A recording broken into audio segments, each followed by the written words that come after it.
ভিডিওটিতে থাকা এমন কিছু কথা আছে যা আপনাকে মানসিক শান্তি দেবে, তাই অনুরোধ রইল ভিডিওটি শুরু থেকে শেষ পর্যন্ত দেখার জন্য। টাকা রোজগারের পেছনে দৌড়াবেন, দেখবেন দুনিয়া আপনার পিছনে ছুটছে। নিজের কথা নিজের ভেতরে গোপন রাখবেন, মনে রাখবেন যতক্ষণ আপনার কথা আপনার ভেতরে থাকবে ততক্ষণ আপনি নিরাপদ। কোনো কাজকে ছোট মনে করবেন না, উপোস করে থাকলে আপনাকে কেউ খাবার দিতে আসবে না। একটা সময় সন্তানও তার পিতামাতার কাছে বোঝা হয়ে যায়। চেষ্টা করবেন বোঝা হয়ে ওঠার আগেই সরে আসতে। জীবনে বন্ধুবান্ধবদের ওপর কম বিশ্বাস করবেন। অনেক সময় আপনার ঘনিষ্ঠ বন্ধুরাই আপনার সাফল্যকে ঈর্ষার চোখে দেখবে। ফেসবুকে কারো সাথে কমেন্টে তর্কাতর্কি করবেন না, সেখানে তর্কাতর্কি করাটা এক ধরনের বোকামি। কারণ ফেসবুক হলো বর্তমান সময়ে ইন্টারনেটের ডাস্টবিন। মাঝে মাঝে শত্রুর সাথেও সুসম্পর্ক রাখার চেষ্টা করুন, কারণ এই দুনিয়ায় কায়দা করে বেঁচে থাকতে হয়। একটা মেয়ে তার বয়ফ্রেন্ডকে জিজ্ঞেস করলো, আচ্ছা অন্য কারো সাথে আমার বিয়ে হয়ে গেলে তুমি কি করবে? ছেলেটা উত্তর দিল, ভুলে যাব। ছেলেটার উত্তর শুনে মেয়েটার আগে অন্যদিকে মুখ ঘোরালো। ছেলেটি আবার বলল, তুমিও আমাকে ভুলে যাবে, এটা সবচেয়ে বড় কথা। আমি যত দ্রুত তোমাকে ভুলে যাব তার চেয়েও বেশি দ্রুত তুমি আমাকে ভুলে যাবে। প্রেমিকা প্রশ্ন করলো, কি রকম? ছেলেটি বলতে শুরু করলো, মনে করো বিয়ের প্রথম 3 দিন তুমি এক ধরনের ঘোরের মধ্যে থাকবে। শরীরে গয়নার ভার, মুখে মেকআপের প্রলেপ, চারিদিক থেকে ক্যামেরার ফ্ল্যাশ, মানুষের ভিড়। তুমি চাইলেও তখন আমার কথা মনে করতে পারবে না। আর আমি তখন তোমার বিয়ের খবর পেয়ে হয়তো কোনো বন্ধুর সাথে উল্টোপাল্টা কিছু খেয়ে পড়ে থাকবো, আর একটু পর পর তোমাকে হৃদয়হীনা বলে গালি দেব। আবার পরক্ষণে পুরাতন স্মৃতির কথা মনে করে বন্ধুকে জড়িয়ে ধরে কাঁদব। বিয়ের পরের দিন তোমার আরও ব্যস্ত সময় কাটবে। স্বামী আর মিষ্টির প্যাকেট এই 2 হাতে নিয়ে তুমি বিভিন্ন আত্মীয় স্বজনদের বাসায় ঘুরে ঘুরে বেড়াবে। আমার কথা তোমার হঠাৎ হঠাৎ মনে হবে, এই যেমন স্বামীর হাত ধরার সময়, একসাথে রিকশায় চলার সময়। আর আমি তখন ছন্ন ছাড়া হয়ে রাস্তায় ঘুরে বেড়াবো আর বন্ধুদের বলবো, বুঝলি বন্ধু, জীবনে প্রেম ভালোবাসা বলে কিচ্ছু নেই। পরের 1 মাসে তুমি হানিমুনে যাবে, নতুন বাসা পাবে, শপিং, ম্যাচিং, শত প্ল্যান, আর স্বামীর সাথে হালকা মিষ্টি ঝগড়া। তখন তুমি বিরাট সুখে। হঠাৎ আমার কথা মনে হলে ভাববে, আমার সাথে বিয়ে না হয় বোধহয় ভালোই হয়েছে। আমি ততদিনে বাপ মা, বন্ধু কিংবা বড় ভাইয়ের বাড়ি খেয়ে মোটামুটি সোজা হয়ে গিয়েছি। ঠিক করেছি, কিন্তু একটা করতেই হবে। তোমার যে একটা সুন্দরী মেয়ে বিয়ে করে তোমাকে দেখিয়ে দিতে হবে। সবাইকে বলবো তোমাকে ভুলে গেছি, কিন্তু তখনও মাঝরাতে তোমার কথা মেসেজগুলো বের করে পড়ব আর দীর্ঘশ্বাস ছাড়ব। বিয়ের 2 বছর পর তুমি আর কোনো প্রেমিকা বা নতুন বউ থাকবে না, তুমি তখন মা হয়ে গিয়েছো। পুরাতন প্রেমিকের স্মৃতি, স্বামীর আহ্লাদ, এসবের চেয়েও বাচ্চার খাওয়া দাওয়া, তার দেখভাল নিয়ে বেশি চিন্তিত থাকবে।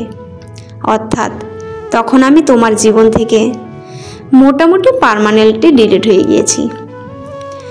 এদিকে আমিও একটা কাজ পেয়েছি, বিয়ের কথা চলছে, মেয়েও পছন্দ হয়েছে।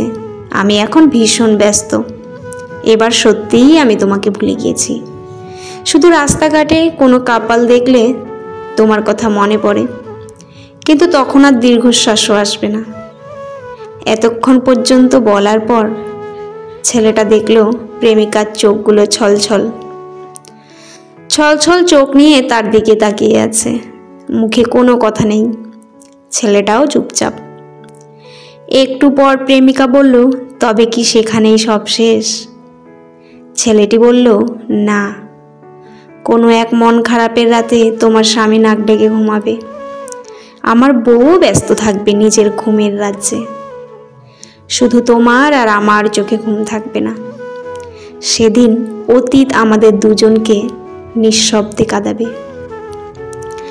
সৃষ্টিকর্তা ছাড়া যে কান্নার কথা কেউ জানবে না, কেননা এটাই বাস্তবতা। ভালোবাসা সবার কাছে সমান নয়, কেউ হবে জাস্ট এনজয়, কেউ ভাবে টাইম পাস, আবার কেউ জীবন দিয়ে প্রমাণ করে দেয় যে ভালোবাসা কোনো ছেলে খেলা নয়। আজকাল মানুষকে বুঝতে পারা সত্যিই অসম্ভব, কারণ কে সত্যি কথা বলছে আর কে অভিনয় করছে এটা বোঝা খুবই মুশকিল। একটা কথা কি জানো তো, সবার আড়ালে নিজের কষ্টটাকে লুকিয়ে রাখলেও রাতের আলারে বারিস্টার কাছে হারিয়ে যায়। একদিন বিল গেটস একটা রেস্টুরেন্টে খেতে গেছে। খাওয়ার পর বিল গেটস ওয়েটারকে $5 বকশিস দিল। বকশিস পেয়ে ওয়েটার বিল গেটসের দিকে হাঁ করে তাকিয়ে থাকলো। ওয়েটারের কাণ্ড দেখে বিল গেটস জিজ্ঞেস করলো, কি হয়েছে, আমার দিকে এভাবে তাকিয়ে আছো কেন? ওয়েটার বলল, স্যার, গতকাল আপনার ছেলে এখানে নাস্তা করার পর আমাকে $100 বকশিস দিয়েছেন, আর আপনি তার বাবা এবং এত বড় ধনী হয়ে আমাকে মাত্র $5 দিলেন। বিল গেটস এসে ওয়েটারকে বললেন, সে হচ্ছে বিশ্বের 1 নম্বর ধনী মানুষের ছেলে, আর আমি হচ্ছি একজন কাঠুরিয়ার ছেলে। গল্প থেকে পাওয়া শিক্ষা আমাদের ওদিকে কখনোই ভুলে যাওয়া উচিত নয়, কারণ এই অতীতই হচ্ছে একজন মানুষের সবচেয়ে বড় ভালো শিক্ষক। জীবনের টেনশন মুক্তভাবে বাঁচতে হলে সব থেকে আগে মনে রাখতে হবে সব কিছুই ক্ষণস্থায়ী। যে তোমাকে কাঁদিয়েছে তাকে তুমি কাঁদানোর চেষ্টা করো না, দেখবে সে নিজেই একদিন তার ভুল বুঝতে পেরে পুরে নাই বললাম পেয়ে কাঁদবে। নিজেকে ব্যস্ত করে ফেলুন, কোনো কাজ না থাকলে শুধু ঘুমান। গুটিয়ে নিন নিজেকে আশেপাশের মানুষদের থেকে, দেখবেন আপনি অনেক ভালো আছেন। 35 বছরের ছেলে যদি 18 বছরের মেয়েকে বিয়ে করে, তবে তাদের মধ্যে বয়সের পার্থক্য হয় 14 বছর। অনেকের মতেই এটা অনেক বেশি, তবে আপনি যদি একজন আদর্শ স্বামী হয়ে বয়সের এই পার্থক্য ঘুচিয়ে দিয়ে তার মনের মতো হতে পারেন, তাহলে কোনো সমস্যা নেই। অন্যথায় দাম্পত্য জীবনে অশান্তি হবে। বিখ্যাত লেখক টলস্টয় লিখেছেন, যাকে তুমি ভালোবাসো তার মতো জীবনযাপন করো। যাকে অন্যের পাশে দেখলে কষ্ট হয়, তাকে নিজের পাশে যত্নে আগলে রাখতে হয়।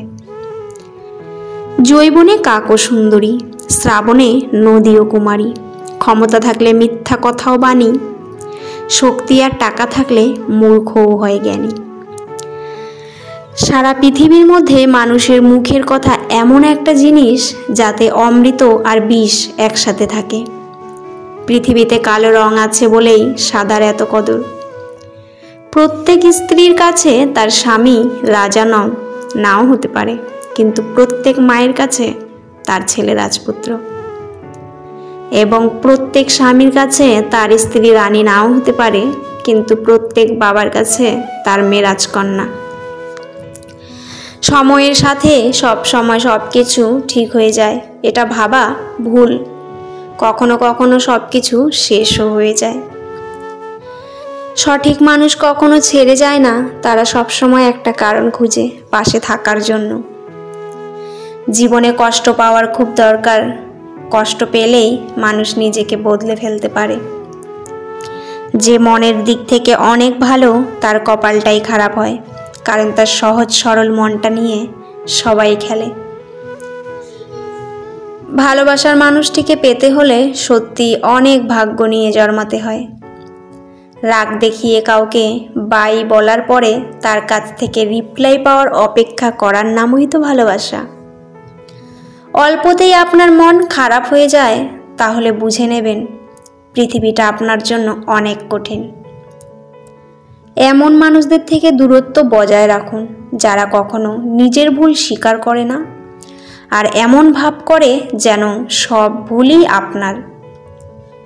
জবাব তো প্রতিটা কথারই দিতে পারা যায়, কিন্তু যে সম্পর্কের গুরুত্বটা বোঝে না সে আবার শব্দের গুরুত্ব কি বুঝবে। সব কথার জবাব দিতে নেই, সম্মান বাঁচাতে কখনো কখনো নীরবও থাকতে হয়। এই পৃথিবীতে কাউকে নিজের করে ভাবতে নেই, যাকে নিজের করে ভাববেন সেই কষ্ট দেবে। খুব কষ্ট হয় যখন কাছের মানুষগুলো পরিস্থিতি না বুঝেই ভুল বুঝে। যে তোমার মূল্য বোঝে না তার জন্য কখনো নিজেকে বদলে ফেলো না। ভালোবাসা হলো একটা বই, আর ভুল বোঝাবুঝি হলো একটি পৃষ্ঠা। যদি কাউকে সত্যিই ভালোবাসো তাহলে একটা পৃষ্ঠার জন্য পুরো বইটাকে ফেলে দিও না। যে মানুষটা সবসময় সবাইকে ভালো থাকার পরামর্শ দেয় সেই মানুষটাই কখনো কখনো নিজের ভালো রাখার পথ খুঁজে পায় না। বন্ধুরা, ভিডিওটি কেমন লাগলো অবশ্যই কমেন্টে জানাবেন। আজকের পর্বটি এখানেই শেষ করছি। পরবর্তী একটি নতুন ভিডিও নিয়ে আবার আসব। ততক্ষণ আপনারা ভালো থাকবেন, সুস্থ থাকবেন আর নিজেদের যত্ন নেবেন। আর আমার ভিডিওটি ভালো লাগলে অবশ্যই চ্যানেলটি সাবস্ক্রাইব করে পাশে থাকা বেল আইকনটি প্রেস করে দেবেন। আর আমার ভিডিওটি দেখার জন্য আপনাদের অসংখ্য অসংখ্য ধন্যবাদ। ভিডিও শেষে জয় শ্রীকৃষ্ণ লিখতে ভুলবেন না। ধন্যবাদ বন্ধুরা।